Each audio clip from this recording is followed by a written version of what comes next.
Okay, looks like we're live. There's been a few issues lately with this stuff, so it's seemingly we've resolved it. So hello, and welcome. Welcome to VUX World. I'm joined, as always, by the one and only Dustin Coates. Dustin, how do? Kane, it's going well. How about you? I'm very well, very well. Slightly less stressed now that we're actually live and I know Right. things are working properly. Yeah, how's things with you? Yeah, it's going well. I think very excited about this show today. Obviously, one of the nice things about the delay is got to see the new Echo. It's a sphere. I'm sure we'll have a lot to talk Wow, about that soon, but an we're talking about something more businessy today with Salesforce, huh? an actual globe, you mean? Yeah, yeah. Oh, It looks like three-quarters of a basketball. wow, Yeah. interesting. Well, we'll have to have a look at that, or maybe dig it up in a minute. But yes, yes, we are talking something more businessy. And over the last few weeks and months, for the regular listeners of the podcast, you've probably noticed that we've been kind of delving into some of the more kind of enterprise use cases of voice. Dustin, I think you call it the boring stuff, but the important stuff. Yeah, yeah. Uh, The boring money makers. Boring money makers, that's it. So we've been looking for boring money makers, and we've been looking at IVR systems, we've been looking at kind of chat interfaces and all that kind of stuff, and there's been a whole load of activity going on in the sort of enterprise space. With Amazon Connect and Dialogflow integrating with all these IVR systems, and huge BPO companies are kind of using conversational AI, and Salesforce, huge company used in all kinds of different industries, fundamental platform that businesses run on top of essentially. And we had Einstein, and Einstein was really cool, and it got a lot of attention. And then kind of Einstein seemed to sort of recede a little bit, and we were wondering what was going on. But then they've announced a huge partnership with Amazon Connect, and so now Amazon Connect and Salesforce go together hand in hand. And the Einstein Bot Builder is, it's enabling organizations, and our guest today, Greg Bennett, is going to talk even more about this, but enabling you to put a conversational interface on your website that integrates deeply with Salesforce. And I think the potential for that is absolutely huge. So today, we're going to delve into what all that's about, and crucially, how you can do it. How can you design conversations for Einstein Bot Builder?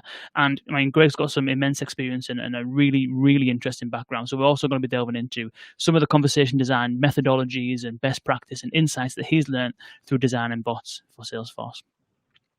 So looking forward to it. Dustin, if you could leave this conversation with one thing, one new piece of insight, one new bit of information, what would it be? Yeah, man, I think I would like to know more about what Salesforce is offering because I think you're right. A lot of people don't realize just how many tentacles there are in Salesforce from Salesforce into the business world. And so I'd be interested in learning a lot more about, hey, what is this for? Who is this for? And how can I take these learnings and apply them generally, even if I'm not going with Salesforce? What can I learn about conversation design and how can I bring that into my business? Cool. Well, without further ado, then, please welcome, ladies and gentlemen, boys and girls, Greg Bennett from Salesforce. Greg, welcome. Thanks so much, Kane. And it's great to chat with you and Dustin today. Thanks for having me. Thank you for being our the first kind of guest on our kind of more pro setup. I feel like we've gone up a level, Dustin. Yeah, I think it's a high class. So welcome, Greg. Thank you. It feels very fancy. And Greg, we were just saying there, you're over there in California, and hopefully and thankfully things are starting to chill out over there now, are they? Yes, Physically and metaphorically. yes, exactly. So at least in Northern California and in the Bay Area, the sky is blue. I can see it from my window. The air is clear, and I'm very grateful for that. Nice.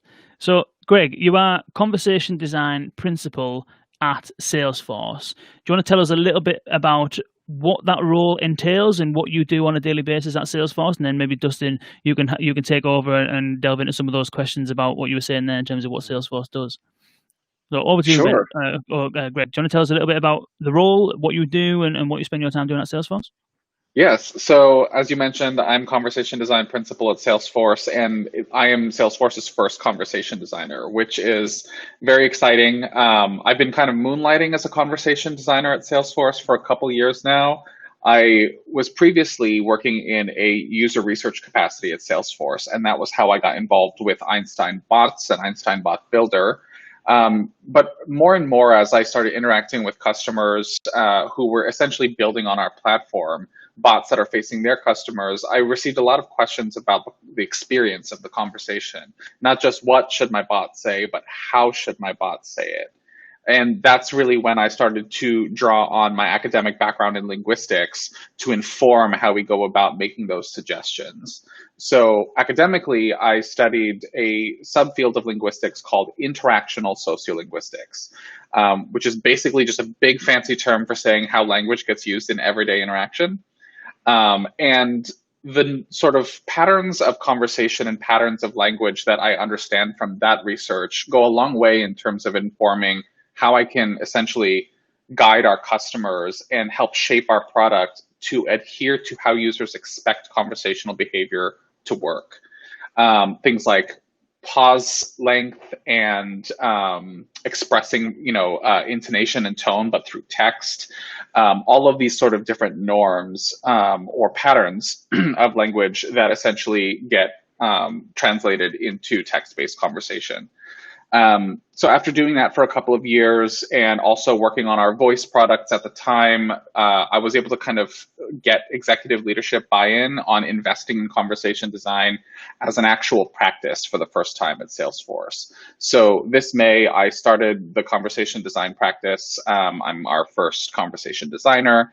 And essentially what I do now is I cut across all of our product suite, whether that's bots or whether it's analytics or Sales Cloud, anyone who touches a conversational aspect where conversation itself is the means of interacting with a customer, and understand how we can better shape the experience conversationally. So how do we adhere to users' expectations of how conversation flows, but also how can we sort of accurately represent conversation in terms of metrics and tracking what constitutes a good conversation.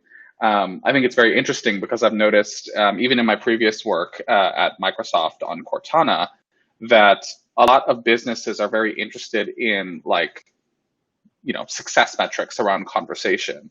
But as a linguist, I've been trained to essentially understand that conversation is just highly variable. There's no one right way to do it. And that's essentially what I'm trying to infuse in our product process at Salesforce across the products, whether it's producing language or analyzing it.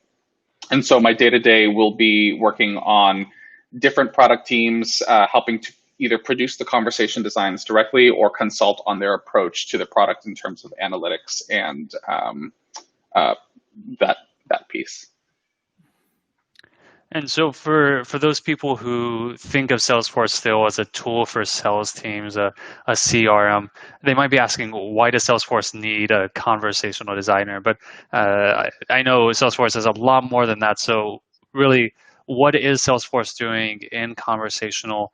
Is it internal? Is it external facing?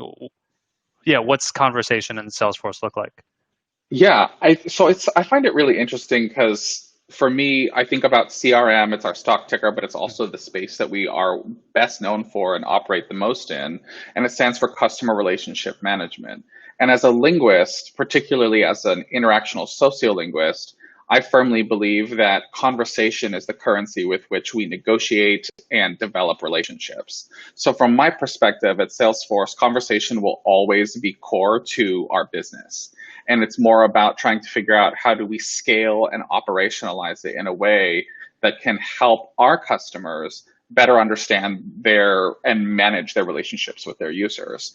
So I think from that angle, it makes sense that we invest even deeper in conversation, which is something that we're doing certainly with conversation design, but also with Einstein bots. So in particular, over the last 6 months, we've seen use of messaging channels on our platform grow more than 600%. And particularly usage of Einstein bots has grown 176%. So the growth is astronomical. And I think that's only really continues to be prescient and indicative of where the trend is going with our customers and the industry in terms of increasing importance on conversation as an experience. what are people using Einstein bots for?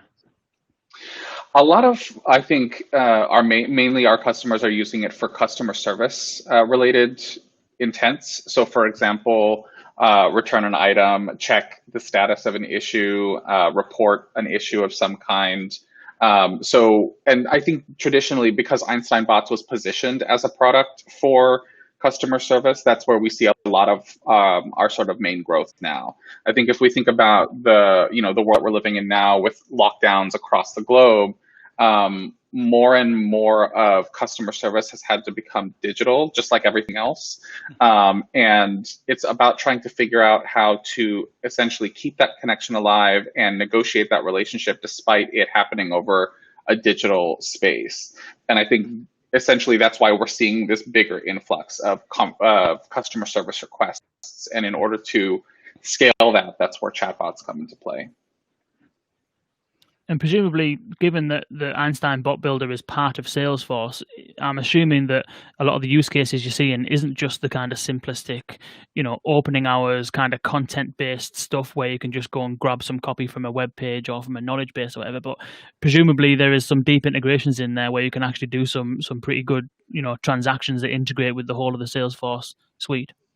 Yes, I think that's really what the power of the Einstein Bot Builder really is that you can leverage what exists in your CRM in Salesforce to better inform and manage the conversation that you're having through a bot. So, for example, I mean, you can certainly do those things. I think those are in line with helping to offload some of the more like tier 0, tier 1, easier level, repetitive customer issues that agents might receive in a customer service organization. That I think is certainly like, calling information from knowledge articles, providing store hours, etc. I think that there's value in having that in a bot as well. And I don't think, from a conversation design perspective, I don't think it's as simple as just taking the knowledge article and then putting it in the chat. But how do you conversationalize different text? Because the knowledge article itself is not templated as a conversation, how do you then redesign that? So there's that challenge there. But I think in terms of slightly more complex use cases, when we think about something like I want to report an issue, for a customer, it seems very straightforward. But if we're thinking about a platform, that actually can be quite technologically complex. And the benefit of having Einstein bots embedded in Salesforce is that they can immediately write cases to the platform in relation to a particular contact or account. So that way it all kind of lives and is connected together. And I think that's really where the power of the product lies. Interesting. So you mentioned earlier that you kind of work across, kind of horizontally across the organization with lots of different teams in Salesforce, and you do some external work, some internal kind of work. Do you also then, as part of your role, and maybe we can touch on whether there's a team behind as well, because I appreciate being the first one, you always will start alone, and then hopefully things kind of grow from there. So it'll be interesting to know whether you do have a team or whether there's plans for a team and stuff like that. But firstly, when you're kind of working with those external folks, are you there to do the conversation design for them? So they've obviously got Salesforce. They've obviously are interested in some shape or form in chatbots and the bot builder and conversational AI. So do you work with them to do the actual conversation design pieces? I think it depends on the engagement. So we actually have a dedicated team within Salesforce Design and Experience whose essentially their role is to work directly with customers on the design work. And so what I do is I kind of work with them. I'm in an effort to because right now, because I'm the only one, my hope is to kind of scale through advising in certain capacities. So when it comes to customer engagements, if I can take them on directly, then sure. But if they're already engaged with that team, then I don't think it makes sense for me to kind of come in and, essentially boot out another designer. And so in that regard, what I'll do is I'll partner with that designer and say, hey, here's sort of how I operationalize conversation design, the philosophy of it at Salesforce. Here are the components that I use. Here's my entire sort of toolkit. Use it as you please, and I'm happy to continue to advise and consult. And I think that's just sort of how I like to work. I like to work in partnership, and I want to make sure to kind of grow conversation design as a mindset, not just as a team. Although I certainly do have plans to grow the conversation design team in terms of headcount and people as well in the future. Interesting. Conversation design as a mindset. That's an interesting concept. Is that when you say conversation design as a mindset, presumably there is an element of within Salesforce, and part of your role is in kind of like changing that culture to raise the awareness about the potential and all that kind of stuff of conversation design, and having that kind of conversation first mindset is something I think that would help. Is that kind of part of the aim? Is to, when you mentioned that the knowledge based content might be written to be read and not written to be spoken or listened to or whatever, is that all kind of part of what your kind of your role is there, is to change that culture and start getting people thinking a bit differently? Yes, actually, now that you mention it, I hadn't really actively thought of it that way, but now that you're mentioning it, I actually am thinking back on a lot of that angle on my work as well, which is almost like as an advocate for reshaping how we as a company think about language. So I think that, growing up, we are kind of socialized to be very prescriptive about how language works. Like there's a right and a wrong way to do it. That if you're spelling it in a different way, it's wrong. Or if you're saying things in this way, you're somehow wrong. That is not how linguists are trained, and that's not how they look at language. Linguistics is founded on the principle of descriptivism, where you just describe what you see. So it's totally okay that people say the word irregardless, even though like maybe it's not actually in the dictionary, but there are people who are using it. They gain meaning from it. They're able to communicate in conversation.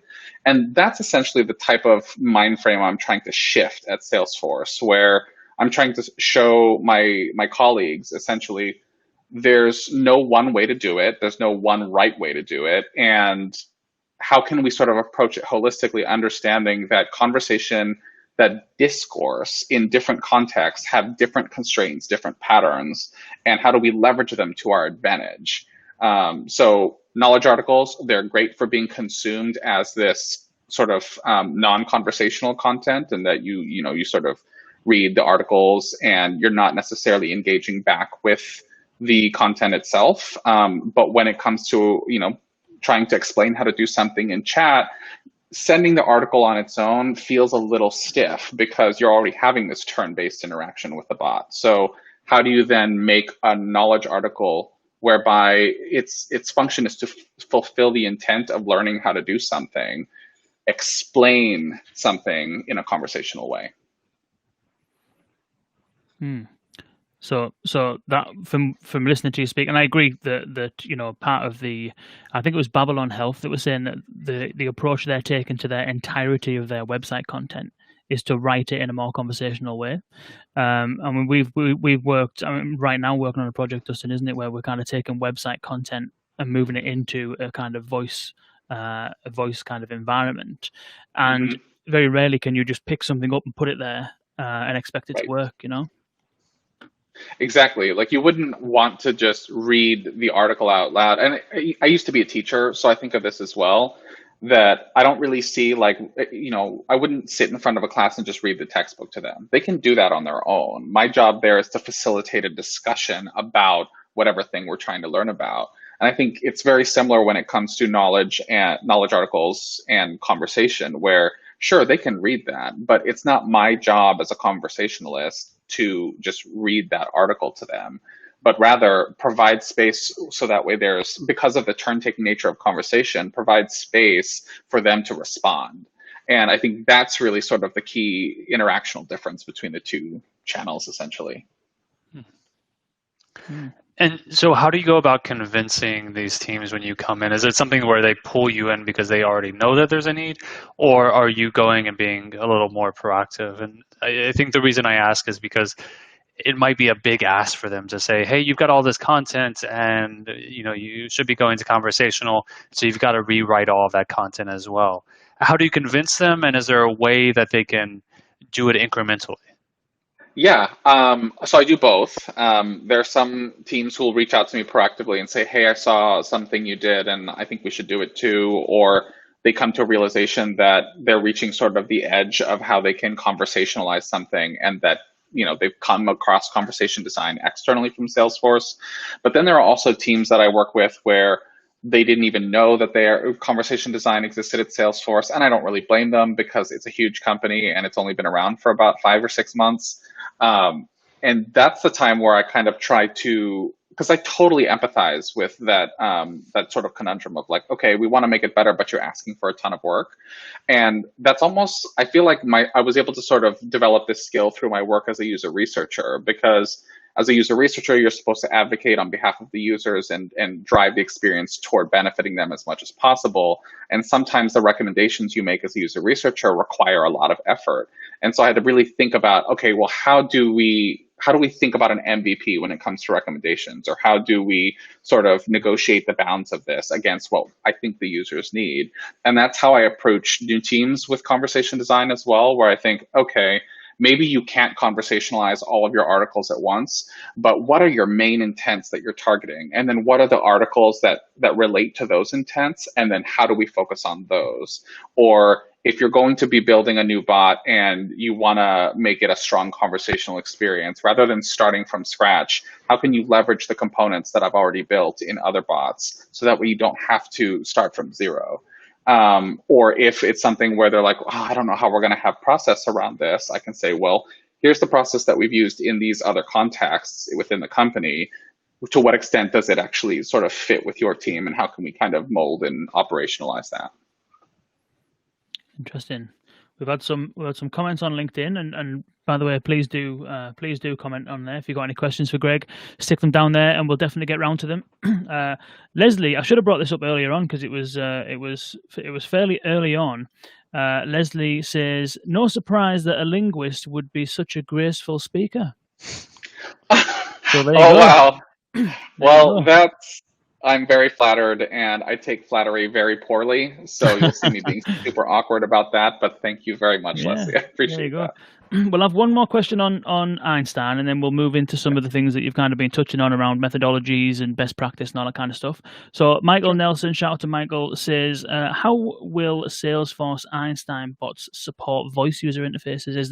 Do you think that will happen, or what's your thoughts on Einstein and possibly even a rebirth of the voice initiative behind Einstein in the bot builder? What do you reckon?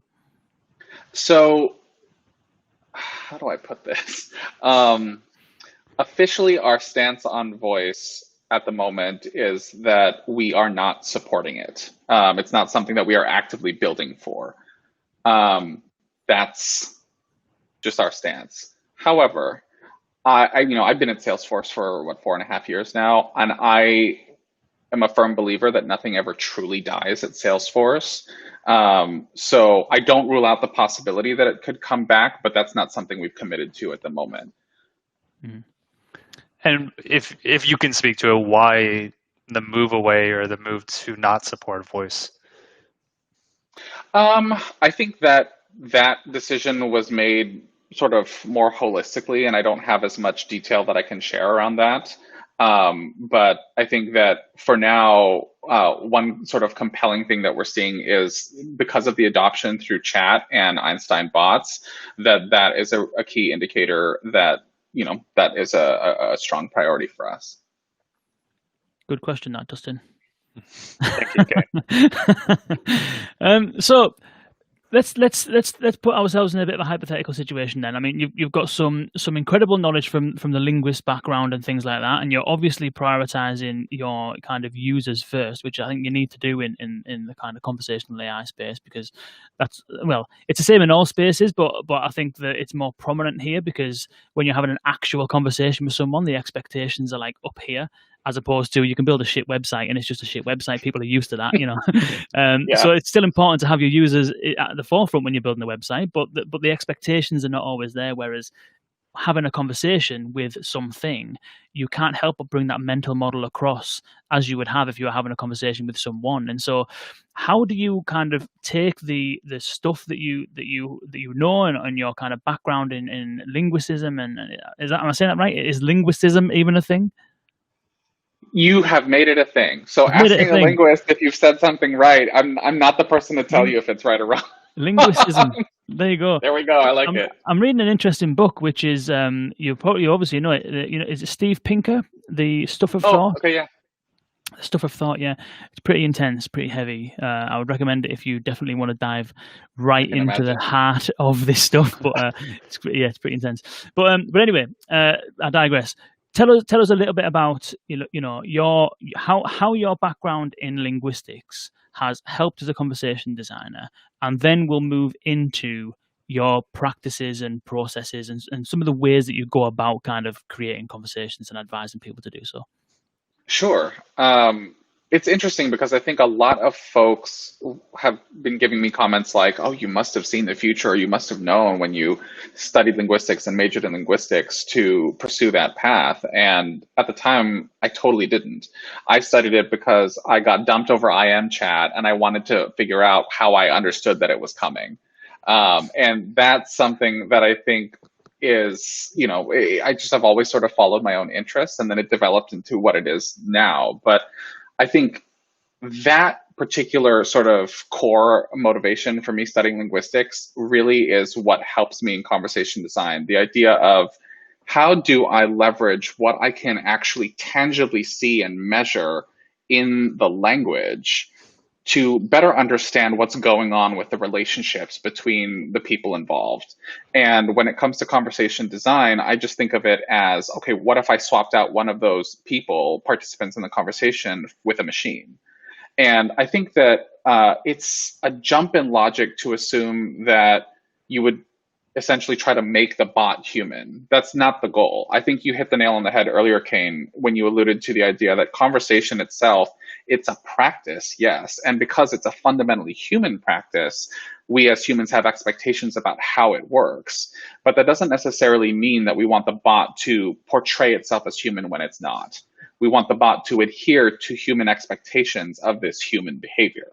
And so it's a fine line of being able to essentially say, okay, the bot is able to adhere to expectations about turn taking, or how long of a pause you leave, or whether or not you put a period at the end of your message in an utterance. All of those things do a lot to shape the alignment between participants in the conversation and communicate something about the status of the relationship. Sociolinguist by the name of Deborah Tannen, she calls it meta messaging in her research, where based on the decisions you make and what you essentially do with your conversation in interaction, those send meta messages to the other person about the status of the interaction at hand and more broadly your relationship. And I think that's really where I find the strength of linguistics for conversation design. As a designer, as an interaction designer, I want to know, okay, what is the objective of this interaction? What are we really trying to do with the user? Because every time you say something in conversation, yes, you might be talking about something and topic is important, but that's only one half of it. You're also doing stuff. So I'm not just talking about yogurt, I am telling you how to make it.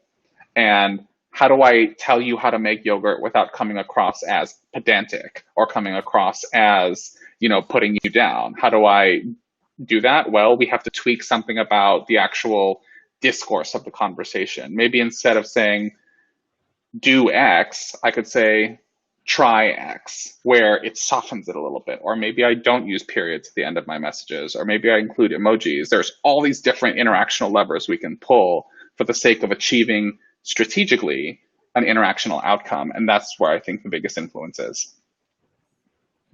Interesting. Have you ever been dumped over chat, Winston? Never have. I hope I never will. But I was going to ask you, Greg, have you figured it out? How can someone tell that they're about to get dumped?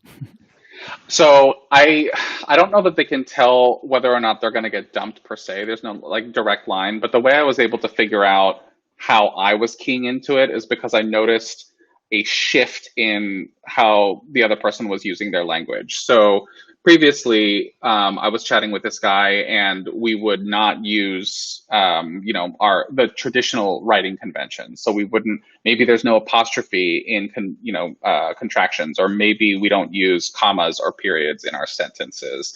And then all of a sudden, as we started having more arguments or whatever, he shifted, and things became more formal, where he capitalized the first letter in a sentence and had a period at the end. And I was like, whoa, what is that?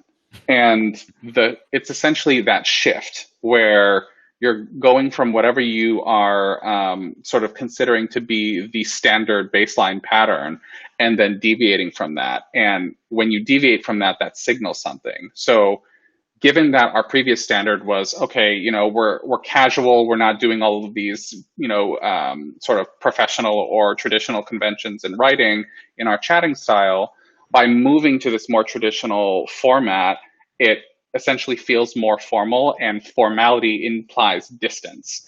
And that's how I was able to kind of feel it coming. Interesting. I'm always fairly formal with my texts. I don't know if I'm just And that's okay.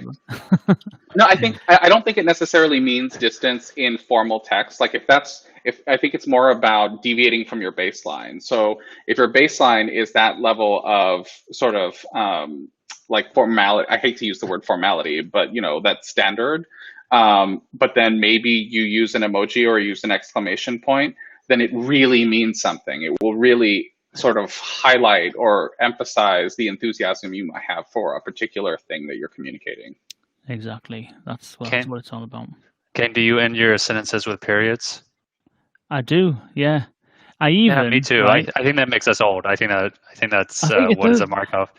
Yeah, I swapped from like the cool text chat, like when you say later and you put L8R and stuff like that. So yeah, I veered away from that a while ago, but now I dictate stuff most of the time.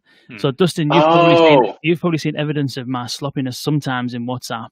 No, I've actually never noticed. It's been good.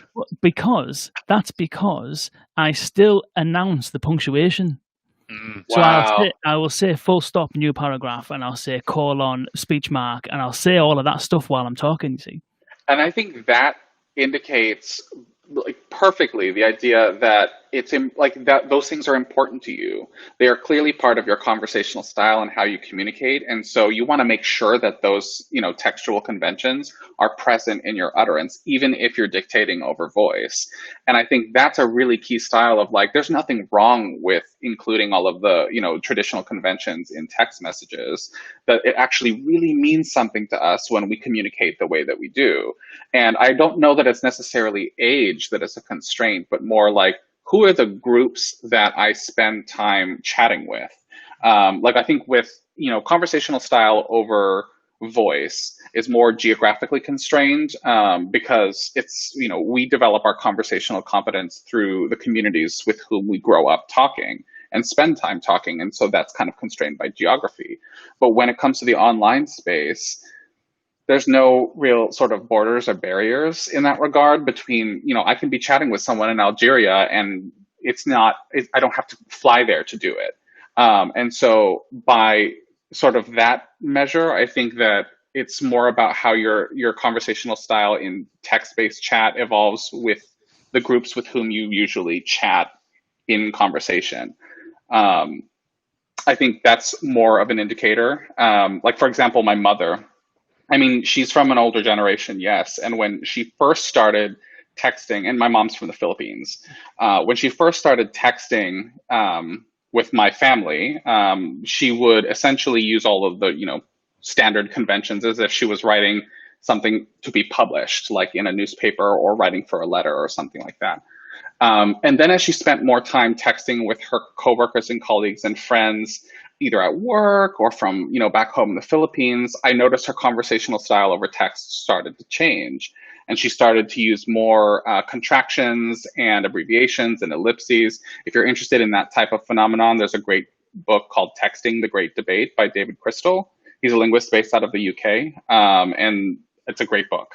But she started doing more of those quote unquote textisms. And I was very surprised. I was like, I didn't teach you this. Where did you get that? And now I definitely feel when I'm texting my mom, I'm like, I better put that heart emoji in there because I don't want her to think I'm not, excited to talk to her. My landlord actually signs his text. So that's wow. Yeah. He says, "Hello, Mr. Coates, paragraph, sincerely," and then his name. Really? But yeah, so my landlord has a defined style about him, but yes, these companies that are getting into conversational, they don't have a defined style necessarily already, and even it's the advanced ones that have a writing style guide for their blog, for their copy on their website. So how do they go about defining their conversational style? And I'm wondering also, are there certain axes that they look at? I know you said you were loath to use formal versus informal, perhaps, but are there different axes that a company looks at when they're defining their conversational style?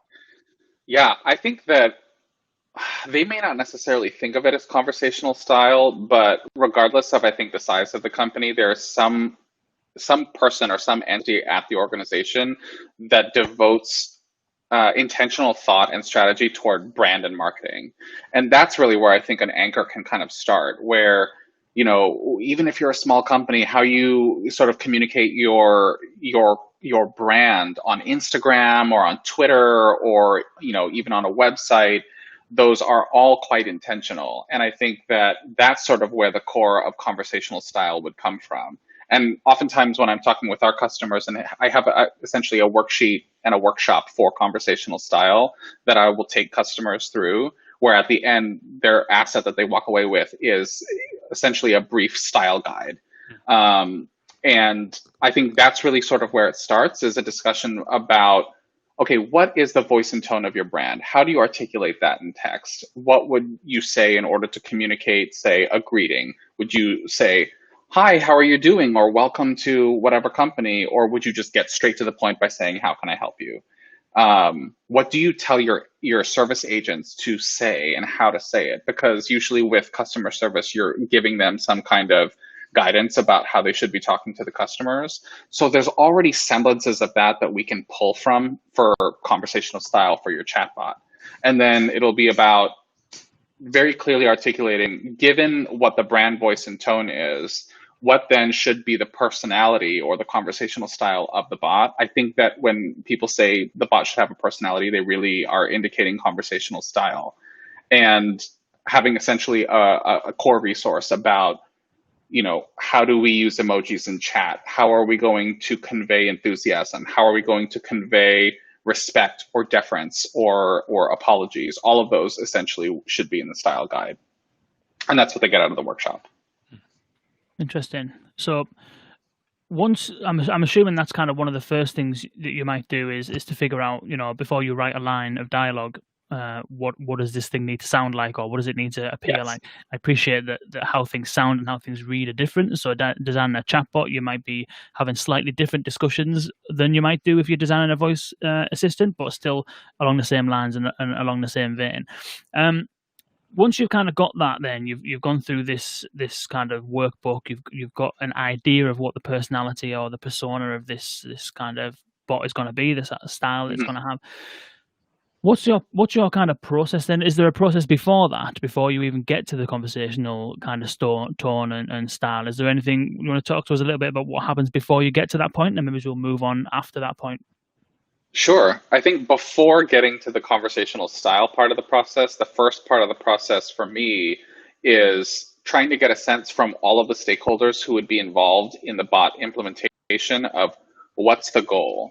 What's the experience goal? What's the business goal? And how do the two of them sort of relate to each other against our bottom line? So I like to sit down and talk with a product manager or product owner for the bot implementation to figure out, what are you hoping to do with this? And then ideally, if there's a user researcher involved, or maybe even a market researcher, someone who knows something about the market, the customers, your target audience, I want to find out from them, okay, so what are their values? What are their needs? And then figure out how to align those as much as possible. So it could be that the product manager wants to take it in the direction of a customer service bot, and that you want to help with essentially trying to create a case. But then maybe you're finding out from user research that that's a top intent, but that there are other similar intents that you should consider, but they don't necessarily fall directly in customer service. I think talking with the customer service team as well might be helpful, because a lot of times what I've seen in my research of customer service organizations, they also run into your occasional sales related intent, where they want to learn about a product or they want to connect with somebody to talk through pricing of some kind. And so they either have to handle it themselves or they route them to a salesperson. That might be something to consider about the scope of the bot that I would explore with a product manager. Also on the development side, so like if there's a developer who's involved, figuring out, okay, what's the developer's bandwidth and how much complexity can I get away with on the platform side? So I could ask the user in the conversation design, I can create a case for you. What's your issue? But then making sure that that gets written to the Salesforce platform is a bit heavier of an ask in terms of engineering. And so I think that I tend to talk to those stakeholders to figure out, okay, what's the scope here? And figure out, are we going from there? Okay, should we go toward more of a menu-driven bot? Are we going to do some sort of hybrid between menu and intent-based bot? We're likely not going to do an intent-based bot right out of the gate. And then start the strategy discussion from there. What should the sort of information architecture kind of look like? How are we going to source our intent data? How are we going to source utterances in a fair, ethical, and legal manner? And then that's essentially when we move on to conversational style. Cool. How do you go about doing those things then, in terms of like, sourcing utterances and doing all of that kind of, and maybe that's a bit further on in the journey, but that's a question that I get asked all the time, is where do you get this kind of training data from? And there's lots of companies do it different ways in terms of, some of the, if you're doing a chatbot, for example, you could potentially have the bot live in a live chat first and then run that for a month or two and get some actual data, listening to the call recordings and stuff like that through customer service and scanning through emails and stuff like that. But is there anything else that you tend to do to generate that kind of insight? Yeah, I think one thing, if you have the budget for it, there are other vendors out there who you can hire who will help source data. As a linguist, sourcing language data is something that I've had experience with, and so I have sort of my own perceptions and ideas about how I think it could and should be done. Because it's really important to me to make sure that when you're sourcing intent and utterance data, that it's representative of highly diverse population of conversationalists. We don't want to oversample from just one particular conversational style or for one particular cohort of speakers or people who chat. So thinking through how are we going to strategically seek out these traditionally underrepresented communities in our intent set. That's something that whether I'm doing the intent collection myself or I'm working with a vendor, I push really hard on. Where I ask, okay, like, how are you going to get to users who, talk like this? I think another angle that I sort of consider to be sort of my secret weapon with, and it's not so secret, it's public, but the Linguistic Data Consortium it's based out of the University of Pennsylvania in the US. And it's essentially just a library where if you subscribe to the library, you can download whole corpora of linguistic data. Some of them are tagged, some of them are not, but like particularly in the United States, the Southern dialect of American English is highly, highly underrepresented in voice data. And so there's corpora on the LDC, the Linguistic Data Consortium, for precisely that. So I would consider those to be sort of my main strategies. Interesting. That's good. We'll put the links to those things in the show notes. So you've gone through the kind of setup, if you like, the understanding the business needs, understanding the user needs, understanding the input from customer service in terms of the kind of routine stuff that they deal with. You understand the kind of technical complexity or capability of the technical team that are going to be building this. So you've kind of got a feel for the kind of thing that you need to build. You're then moving into understanding how you might go about kind of collecting your intent and utterances. At that point, have you still not arrived at a use case yet? You're still kind of edging towards finding out what those use cases and what those intents should be, or do you often have like the product owner will say, look, we need to do these three things? Like how does the use case definition come about usually? That comes about early on in the process for me. Like when I had mentioned, when I'm talking with the different stakeholders like product, engineering, data science, user research, that's really where I drive the discussion around, okay, what is it that we're actually trying to solve with the user?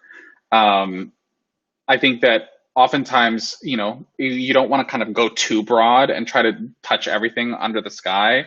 And so particularly for a strong MVP, you want it to be tightly scoped.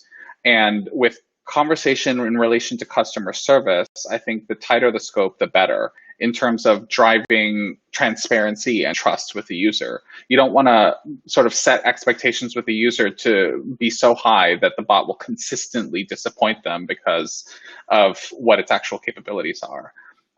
So I think getting really crisp in the beginning about what is it that we're actually trying to do? Like, you want to do a customer service bot? Great. But what about the customer service experience do you want to satisfy? Do you want to help the user return an item?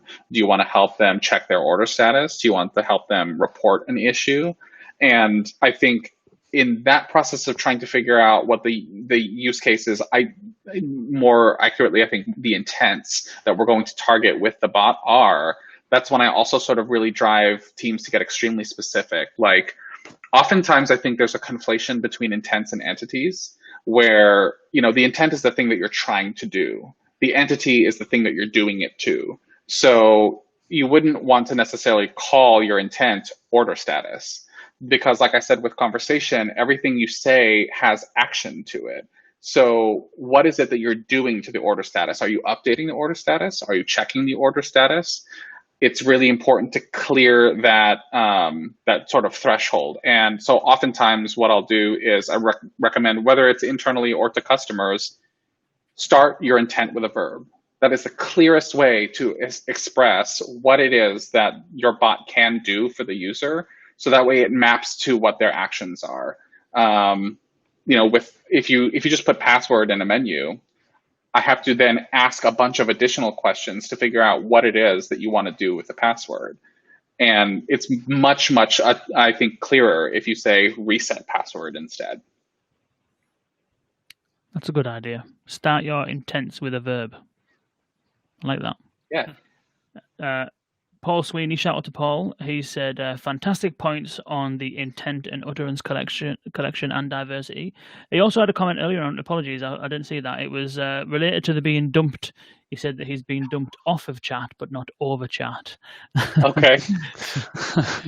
So there we go. Fair. Yeah. So, okay then. So what happens next? How do you approach once you've figured out your kind of like intent that you're working with, you figured out the scope of what you're trying to achieve, you've got your conversational style, and you understand the vibe that this thing is going to have. What's the next step? How do you actually start the physical design process, the writing of the dialogue and the testing? How does all that kind of work for you? So the way I like to start is from as many existing components as possible. It's interesting.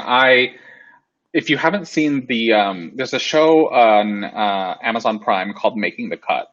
And it's essentially like the Amazon Prime version of Project Runway. It's a competition fashion show where designers will get together and make garments and then compete for a prize. And it's hosted by Heidi Klum and Tim Gunn. And one thing that I thought was really interesting about Making the Cut was that there was a clear divide among the contestants of designers who could sew and designers who could not. And at some point, the designers who could not sew ran into a real challenge where all of a sudden they have to figure out how to create a pair of pants, even though they know how to draw one. And so what they would do is they would cut along this, sort of cardboard pattern of a pair of pants. And for some reason that really stuck out to me. I can't sew worth a darn. So that I thought was actually really cool. But when it comes to conversation design, I thought, okay, what would a pair of pants pattern look like for conversation design? So that way you don't have to do everything from scratch every single time. And that's where I started developing more of a conversation design library of components, whether it's whole dialogues or parts of dialogues or utterances, where I can then start to reuse pieces of it in new designs, and we don't have to start from scratch. So as I do every sort of conversation design consultation internally and externally, the design process becomes a lot tighter and crisper because we have these pre-validated components that have been essentially evaluated by our content experience team for a UI text review, but also through usability testing. So I start off with whatever components currently exist, and then whatever doesn't exist, whatever net new thing we're going to produce, then I dive in and actually start producing the discourse for that against what we have in the information architecture. So whether it's intent-based or role-based, that will essentially kind of constrain how I go about how open-ended essentially I make the conversation design. And then in situ of the discourse itself, that's also where I leave notes for the developer. The rule logic needs to work like this, or we need a Salesforce flow for this kind of thing, and this is how it's supposed to, like what it needs to write against the platform or call from the platform.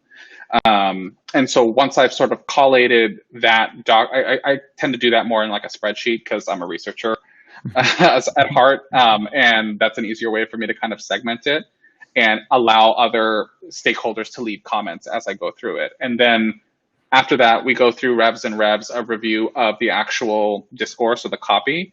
And then once we feel like we're in a more solidified state, then we move it over to a sort of source of truth document that has all of the UI text in relation to this particular implementation, the variable labels, the names of the dialogues, and the conversation design. And then we go through a CX review. Interesting. Yeah, what's interesting to me is the big takeaway I have here is because you were talking about don't try to do too much at once. Really just build an MVP, start with the core functionality. It sounds like you're building dialogues that people can reuse, which sounds a lot like a UI library as well. So what it's sounding like to me is this is just building a product. We think about voice, we think about conversational as different and unique, but this is just building a product. I think that the core process is certainly the same, yes. I think the differences are more around like sort of what are the nuances of how it's going to get realized in discourse. So it's the front end that is going to, that's where it sort of differentiates. But yes, I think the core of it is just product development. Interesting.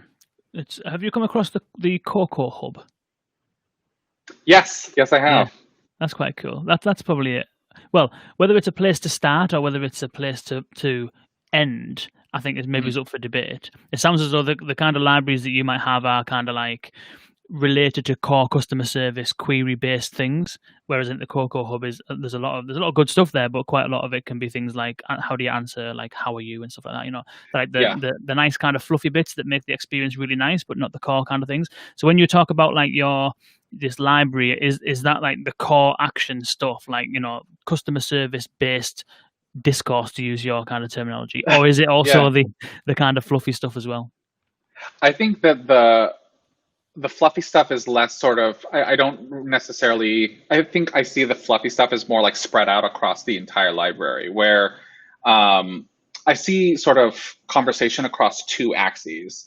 There's sort of the relationship layer of like rapport building, the extent to which you want to build rapport with what it is that you're saying, and then the transaction layer, the extent you're trying to accomplish a thing. And when it comes to customer service, sometimes the two of those can be in conflict, because if you want a quick resolution, but you also want to develop a relationship with the customer, well, developing a relationship with the customer takes utterances and therefore takes time, which is then working against the transactional layer of trying to then get it done quickly. And so I think that you kind of need a balance of both. The way I kind of try to express the relationship layer in conversation design, because conversation for customer service is so transaction oriented, is that I try to kind of embed it in the conversational style. So one key thing that stands out to me in conversation design that I think, or particularly from linguistics, that I think is a great differentiator is discourse markers.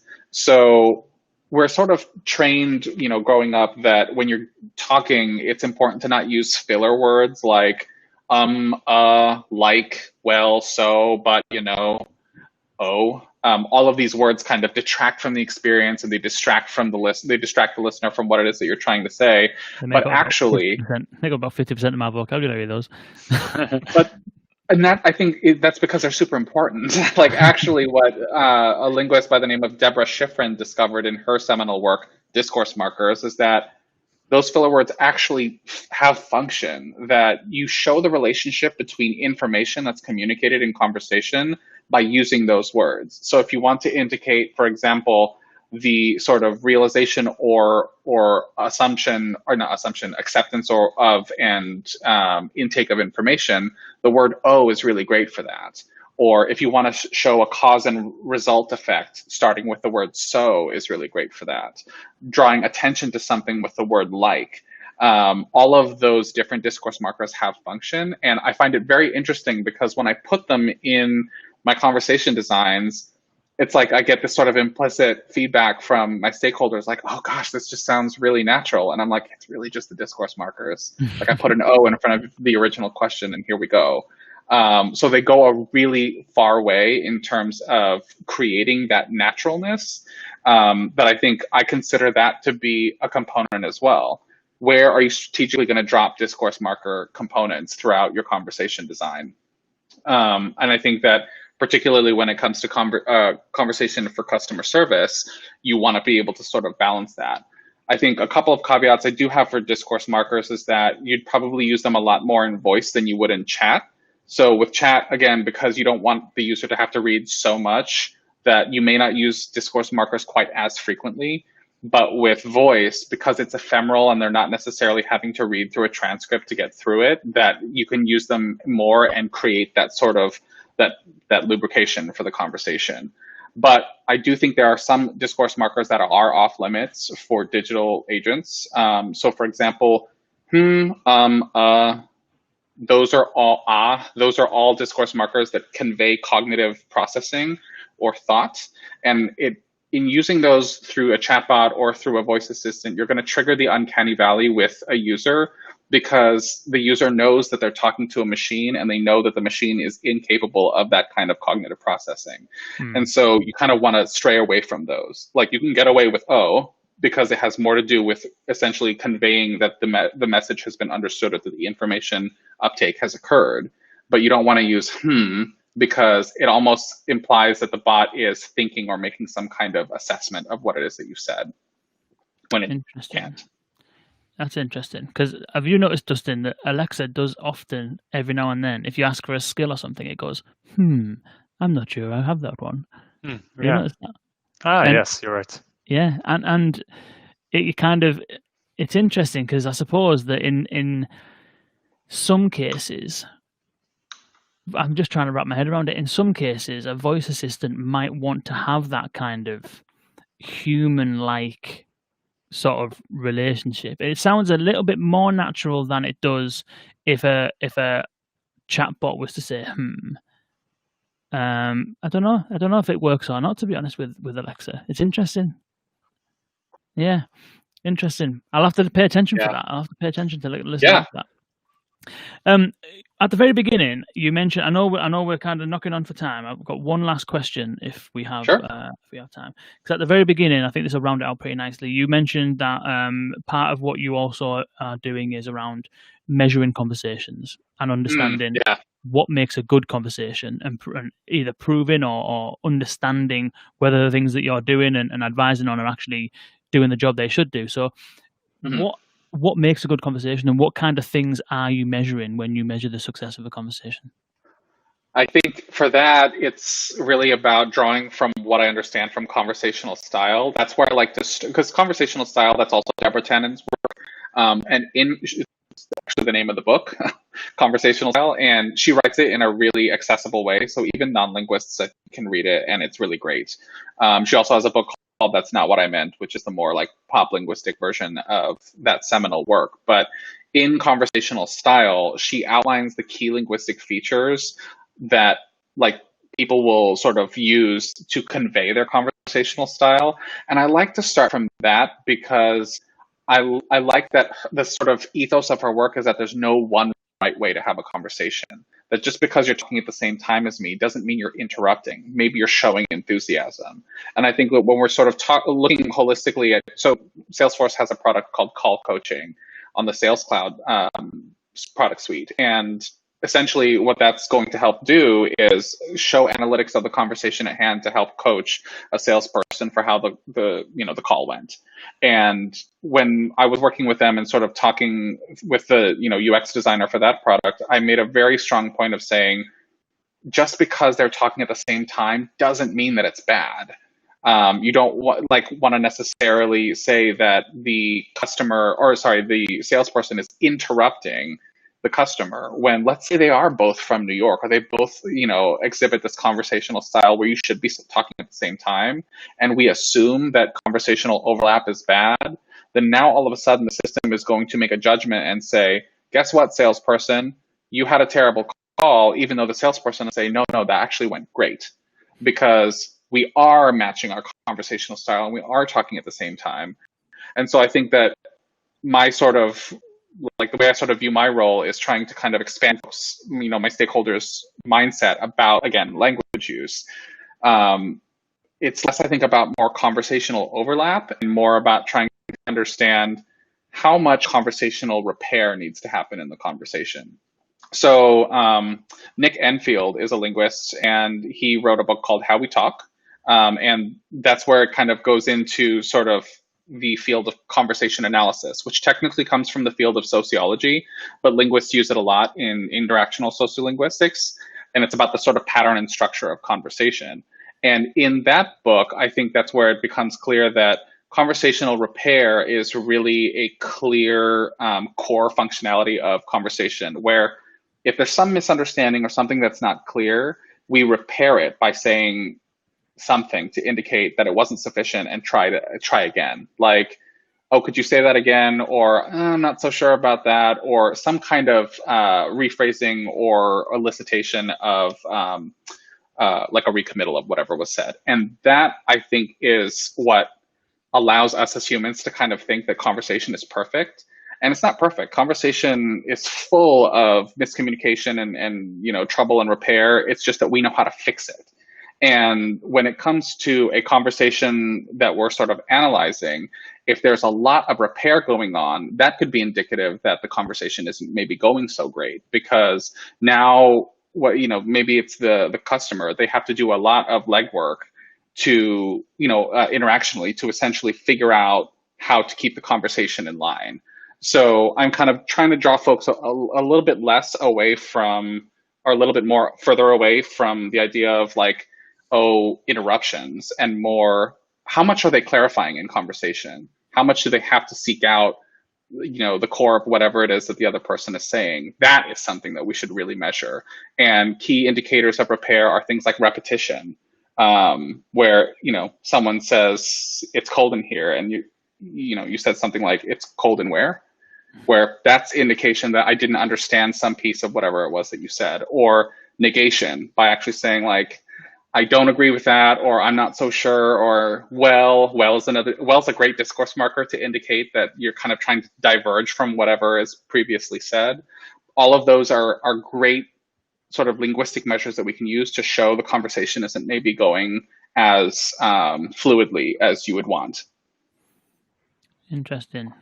So what I'm hearing is that your background and sort of like knowledge and experience with linguistics, you're not necessarily coming into it and saying, okay, well, with this bot, it's got 10 intents or 25 intents or whatever.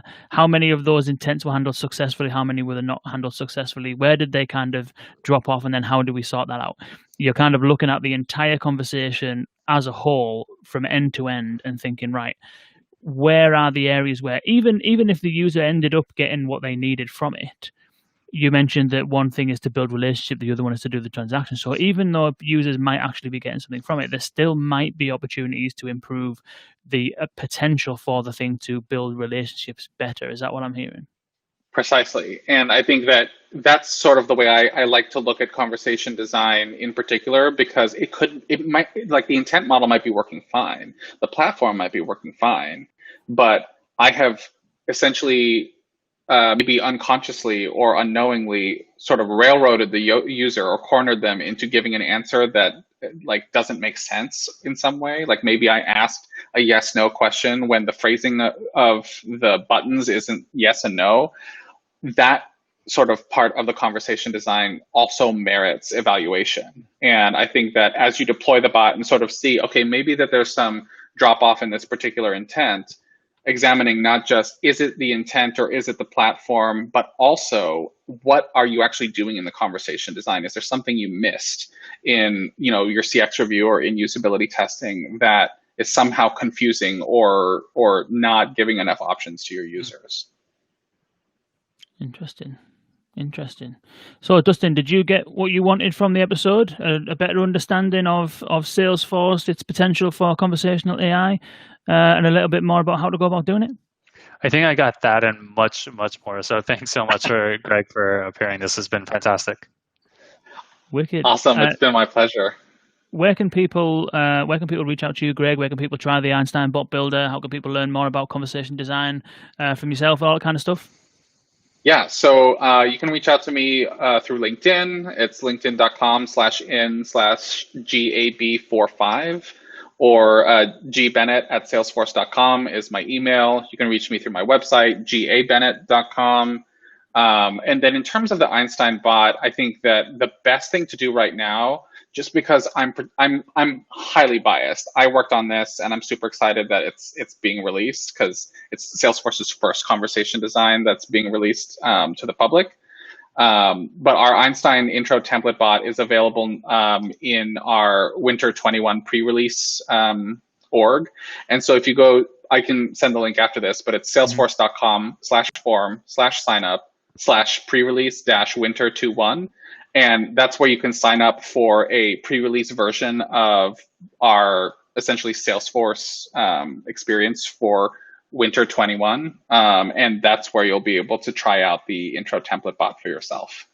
Nice. Well, we'll put all them links in the show notes. Dustin, before we go, there's still quite a few people tuning in. Any further updates on the Alexa event? Have you caught anything else apart from the spherical echo? I have not, but I'll have to follow up soon. Hopefully lots of new updates like there were last year. I think we might have to do a rundown next week to run through some of the things that have been announced.